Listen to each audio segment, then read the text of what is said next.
But अपनी salary को कभी इग्नोर मत करो, क्योंकि प्रोजेक्ट्स तो आएंगे और चले जाएंगे, कंपनीज़ भी आएंगी और चली जाएंगी, इवन टेक्नोलॉजीज़ भी आएंगी और जाएंगी। बट अगर अपना सिक्योर करना है फ्यूचर, तो पैसा जो है वो बस आना चाहिए। जाना हमारी मर्ज़ी से ही चाहिए, बट आना ज़रूर चाहिए, ज़्यादा से ज़्यादा आना चाहिए। हेलो दोस्तों, कैसे हैं आप? अगर आप करंटली एक आईटी कंपनी में काम कर रहे हैं एज ए सॉफ्टवेयर इंजीनियर, तो एक चीज़ है जिसके बारे में कोई भी बात नहीं करता कंपनी में, बट वो चीज़ बहुत ज़्यादा इम्पॉर्टेंट है और सबके सब बहुत ज़्यादा क्यूरियस होते हैं उसको लेके, और वो है सैलरी, राइट। अब जो है, हमें अपना सैलरी का जो स्टेटस है वो जितना जल्दी पता लग सके अपने करियर में, वो बहुत अच्छा है। सैलरी स्टेटस मतलब हमारी सैलरी लो है कि हाई है कि एवरेज है, क्योंकि जैसे जैसे टाइम पास होता है ना, और सैलरी गैप जो बढ़ता चला जाता है, बाद में इसको कम करना बहुत ही मुश्किल हो जाता है। बाद में क्या होता है, इवन 50% हाइक भी इसको कवर नहीं कर पाती है, क्योंकि नॉर्मली कंपनीज जो है कितना हाइक देती हैं, 25-30 मैक्स 40, राइट, देती है, मतलब और भी अच्छी देती हैं, बट मैं मोस्ट ऑफ द टाइम यही होता है। तो जॉब चेंज करना भी तब बहुत ज़्यादा फ़ायदेमंद नहीं होता। तो चलिए, आज मैं कुछ बात करूँगा कि किस तरीके से जो हमारी लर्निंग है ना, उसको हमें अपने अर्निंग पे फोकस करना चाहिए, उसका टारगेट इस तरीके से बनाना चाहिए। और मैं आपको टिप्स कुछ बताऊंगा जिससे आप अपना जो करंट सैलरी का स्टेटस है वो पता लगा सकें। हे, माय नेम इज़ हैप्पी, और मैं लोगों के लिए इंटरव्यूज़ की प्रिपरेशन के लिए वीडियोस बनाता हूँ। 90% कैंडिडेट्स तो सब्सक्राइब करते हैं, नहीं करते हैं, पर कुछ करते भी हैं, बट इसलिए आप सब्सक्राइब करें चैनल को, और करियर में जो मिस्टेक्स हैं ना वो ना करें जो मैंने करी हैं। तो चलिए बढ़ते हैं। बहुत से एम्प्लॉयज़ मेरे से एक क्वेश्चन पूछते हैं बहुत ही फ्रीक्वेंटली, और वो है ये है कि this is the right time to change the job, okay. But इस क्वेश्चन को आंसर करने से पहले मैं आपसे एक क्वेश्चन पूछना चाहूँगा, और वो कुछ इस तरीके से है कि सपोज़ आप एक बहुत ही अच्छा सॉफ्टवेयर इंजीनियर बनना चाहते हैं, कोडर बनना चाहते हैं, जो कि आप चाहते ही होंगे, राइट। और आप मानते हैं कि कोडिंग जो है आपका पैशन है, और या फिर आपका फ्यूचर में पैशन होगा मतलब आप कोडिंग को अच्छे से वो करेंगे। पर अब ये जो क्वेश्चन है वो ये है कि क्या आप, अगर वो आपका पैशन है, तो क्या आप फ्री में कोड कर सकते हैं? Yes yes, initially in college अगर आप बात करें, या फिर जॉब लगने से पहले, फर्स्ट जॉब लगने से पहले, तो हम फ्री में भी कर सकते हैं, क्योंकि वो एक लर्निंग फेस होता है। बट जब हमें अपनी सैलरी मिल जाती है, उसके बाद हमारा अर्निंग फेस भी शुरू हो जाता है, और उसके बाद माय फ्रेंड कोई भी मतलब फ्री में कोड नहीं कर सकता। पैशन वैशन ठीक है, बट वो थोड़े से सेकेंडरी हो जाते हैं। कैश मनी सबसे बड़ा मतलब चाहिए ही चाहिए, ठीक है। तो ये थी एक बात। अब आप बताइए कि कम पैसों में काम करना, वो क्या सेम ही नहीं है? एग्जैक्टली फ्री में काम करने से मतलब उससे एक पॉइंट ही तो एक्स्ट्रा है कि कम में काम कर रहे हैं। पर बहुत से लोग कम में, फ्री में कोई नहीं करता, बट कम में बहुत 90% लोग कम में पैसों में काम करते हैं। तो अब क्वेश्चन पे वापस से आते हैं कि this is the right time to change the job? Answer है हाँ। अगर आपकी सैलरी लेस है, एवरेज है, या फिर आप एक ऐसे पर्सन है जिसको बहुत ही हाई एस्पिरेशन वाले हैं, तो आप जो आंसर है आपके लिए वो है हाँ। अब यहाँ प्रॉब्लम ये आती है कि बहुत से लोगों को तो पता ही नहीं होता कि उनकी सैलरी लो है, एवरेज है, कि क्या है मतलब। तो उसका जो फर्स्ट रीज़न जो है उस ना पता होने का, वो है इग्नोरेंस। इग्नोरेंस कैसे है? क्योंकि वो अपनी कभी सैलरी डिस्कस ही नहीं करना चाहते। वो अगर उनसे पूछेंगे तो वो बोलेंगे कि हमारी कंपनीज ने, मतलब ये एथिकल नहीं है क्योंकि कंपनी ने ऐसा बताया। अब कंपनी का फ़ायदा तो इसमें समझ में आता है, क्योंकि अगर आप अपनी सैलरी डिस्कस करेंगे तो सामने वाला एम्प्लॉय तो चला जाएगा ना मैनेजर के पास अपनी सैलरी बढ़वाने। तो वो कंपनीज़ में जो कन्फ्लिक्ट हो जाएंगे, तो इसलिए कंपनीज़ मना करती हैं। बट इसमें आपका क्या फ़ायदा है? आपको अपनी सैलरीज़ उन कलीग्स के साथ या फ्रेंड्स के साथ डिस्कस करनी चाहिए जिन पे आप ट्रस्ट करते हैं, ठीक है। अगर आपको 1% भी डाउट है तो आप उनसे, आपको अपनी सैलरी डिस्कस करनी चाहिए कि आपकी कम है कि ज़्यादा है। हाँ, और या फिर आपको मार्केट रिसर्च करनी चाहिए, ठीक है, कि क्या है हमारी सैलरी का स्टेटस। जो भी स्टेटस है उसको एक्सेप्ट करना चाहिए, उसको मतलब मानना चाहिए। उस पे मतलब फिर आपको और भी बहुत सारी मैं आपको बताऊंगा कि लोग एजम्पशन पाल लेते हैं, क्योंकि अगर आप सैलरी को लेके सीरियस नहीं है ना, वो सैलरी सबसे बिगेस्ट मोटिवेशन है फॉर ग्रोथ। तो इसलिए इग्नोर मत करो उसे, आंखें बंद मत करो, एग्री एक्सेप्ट करो और आगे बढ़ो, ठीक है। और फिर अगर आप अपने कलीग से डिस्कस नहीं करना चाहते तो चलिए ठीक है, फिर मैं आपको कुछ तरीके बताता हूँ जिससे आप अपनी सैलरी को कैलकुलेट कर पाएंगे।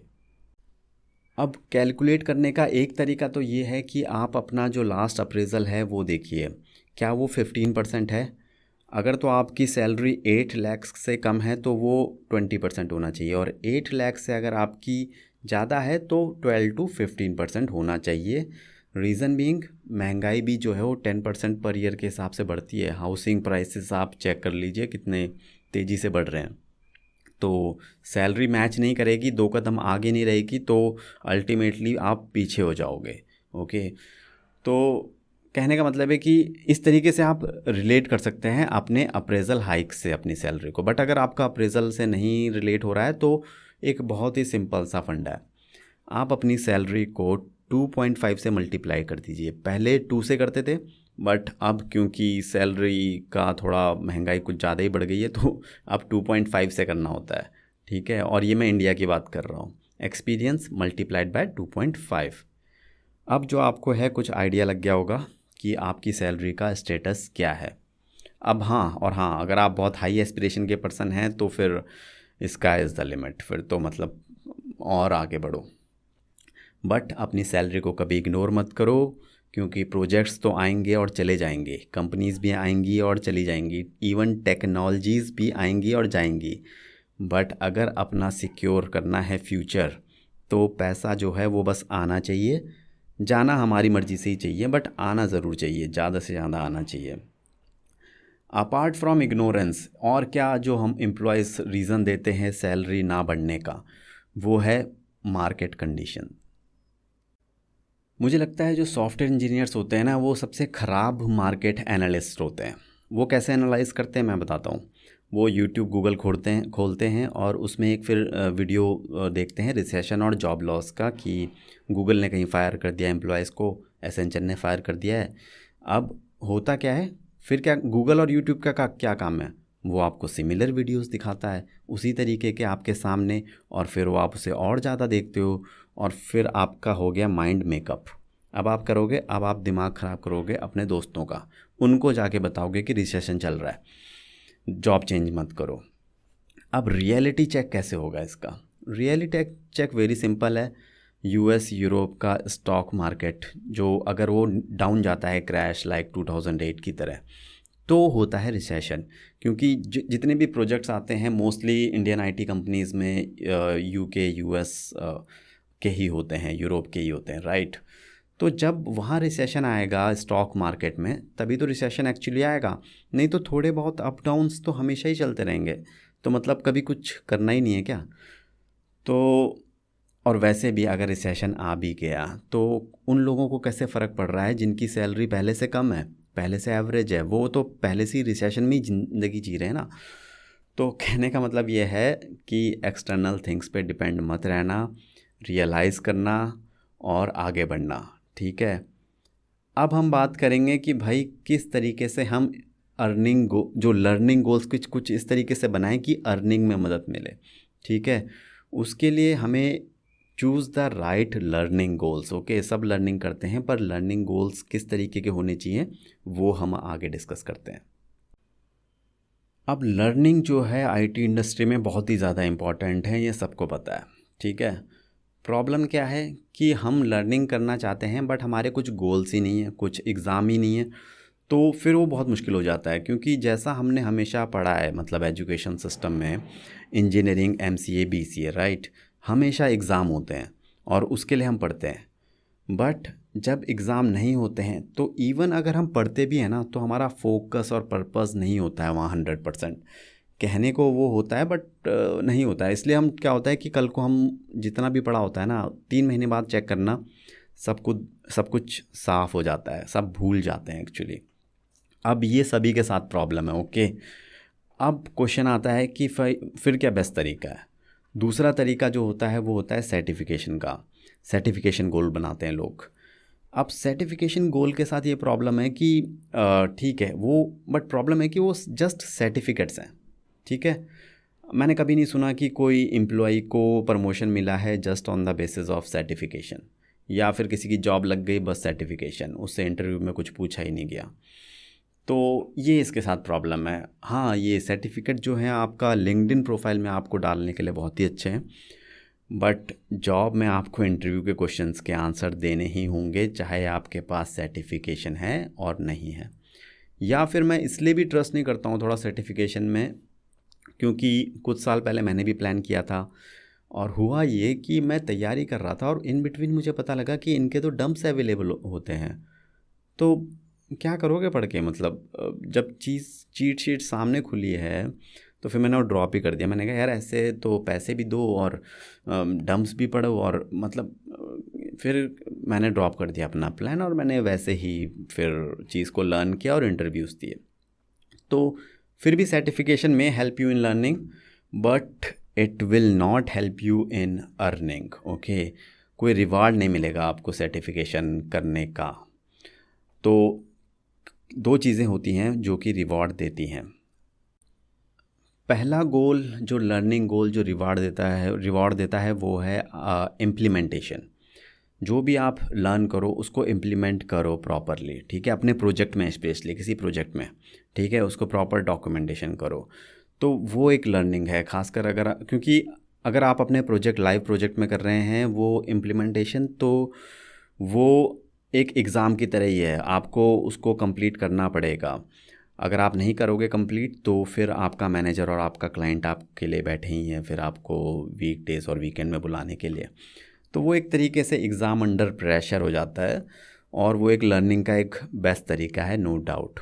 ठीक है, अब जो दूसरा तरीका है जिसे मैं बोलता हूँ लर्न टू अर्न, ये है हमारा लर्निंग फॉर इंटरव्यूज़।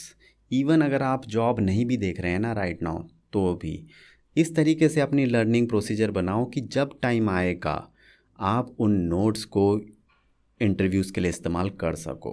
ठीक है, जैसे कि आपने देखा ही होगा, जो मैं अपना एक्सेल शेयर करता हूँ मैंने अपने कंटेंट में, तो वो मैंने खुद बनाए। ठीक है, जब मैं तैयारी कर रहा था उनको पूरे क्वेश्चन एंड आंसर फॉर्मेट में, और फिर मैं उस एक्सेल शीट को रिवाइज़ कब करता हूँ, जब मेरा इंटरव्यू से 1 दिन पहले 2 दिन पहले मैं उसको रिवाइज़ करता हूँ। ठीक है, तो मुझे लगता है करते ही सभी हैं। मैंने देखा है बहुत लोग मुझे अपने नोट्स भेजे भी हैं, बट वो एक बार इंटरव्यू क्रैक हो जाता है फिर भूल जाते हैं। तो इसलिए यहाँ पे एक दूसरा तरीका भी कर सकते हैं, और वो है कि आप जो है इंटरव्यूज़ देना स्टार्ट कर दो। अब आप बोलोगे भाई जॉब तो देख नहीं रहे हैं तो इंटरव्यूज़ देना क्यों स्टार्ट करें, और हमारा चांस मिस हो गया तो क्या होगा, मतलब जो इंटरव्यू का चांस है।